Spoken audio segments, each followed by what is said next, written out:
Breaking overnight, no October surprise for Hillary Clinton yet, but WikiLeaks does promise to release more documents by the end of the year, planning to publish every week for the next 10 weeks.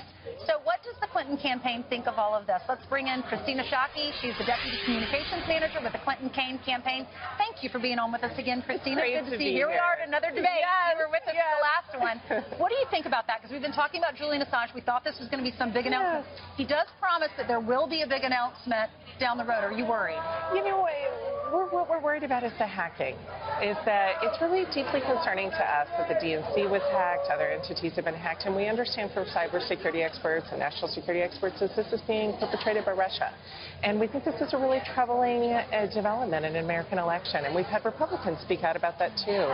This is really problematic that we have a foreign country, particularly Russia, trying to influence an American election, and so that's deeply troubling to us. Absolutely. I mean, I don't think anyone would agree that hacking is, you can't do that. It is illegal, it's wrong. However, some of the information that they have released has led to some consequences, especially for the DNC. You see Kelly Wasserman Schultz had to step down because of the release of those 20,000 emails. Well, again, we're really, really troubled that this seems to be perpetrated by Russia, an attempt that happened right before the convention.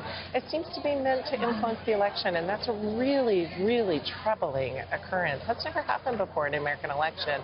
We think this is really a problem, and it was troubling to us that Donald Trump seemed to be encouraging that, and that's a problem. And Republicans have spoken out to say how troubling that is as well. Let's talk about what's happening tonight in the debate. All right, Kellyanne Conway was on Fox last night, and she was saying that Governor Pence is going to be feisty tonight. What is Tim Kaine's response going to be? Is he going to be feisty? Well, you know, I think this is an unprecedented vice presidential debate. We've never had this before. Usually, this is these two candidates being introduced to the nation. They're not as well known. And what people are trying to judge is whether they can be a heartbeat away from the presidency, whether they're qualified to do that job. This is really different. I don't think anyone questions the experience of these two candidates, these vice presidential candidates. The question is actually the top of the ticket with Donald Trump. And so I think that Mike Pence has a really hard job tonight, which is Trump has had a disastrous week. He's going to have to try to get in there and change the narrative. So it wouldn't surprise me if he tries to be feisty to try to draw attention away from Donald Trump.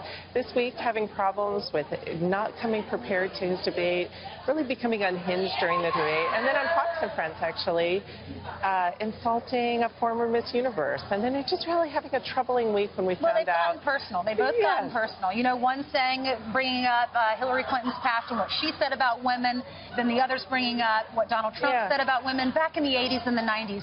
What can we expect tonight? Are they going to get personal like we saw in this last debate? Well, again, I think the bar is really high for Mike Pence. He's got to try to change this narrative. And we're going to see if he's going to stand with Donald Trump with some of the outrageous things he said about the Khan family or not paying his taxes. Or is he going to take a different route? We're going to see that tonight. But I will tell you that Hillary is really excited for people to be introduced to Tim Kaine. How is Tim Kaine preparing? You know, he's taken this very seriously, as Hillary did too. They both very much take this seriously. There's a chance to talk directly to the American people about what they would do. What separates these two vice presidents? Because if you look at their resumes, they're very much alike. Both have been governors. Both have served in D.C. Both have 3 kids. Each has a son in the Marines. They were both raised in Democratic, Catholic, Irish families. What's different They're about both men of faith. That's right. They have a lot that's the same in their resume.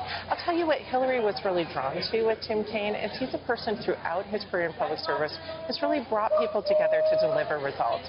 You know, when he was the governor of Virginia, he had the distinction from Fortune magazine as being rated the best state to do business, and Education Week rated it the best state to raise a child. He's a person who throughout his career has really brought people together. He's respected across party lines, and he really delivers for the people he represents, and that was important to Hillary. Thank you so much for being along with us. Thank you. It's great to be here. Wish you the best tonight. We'll all be watching. Thank you. Thank you.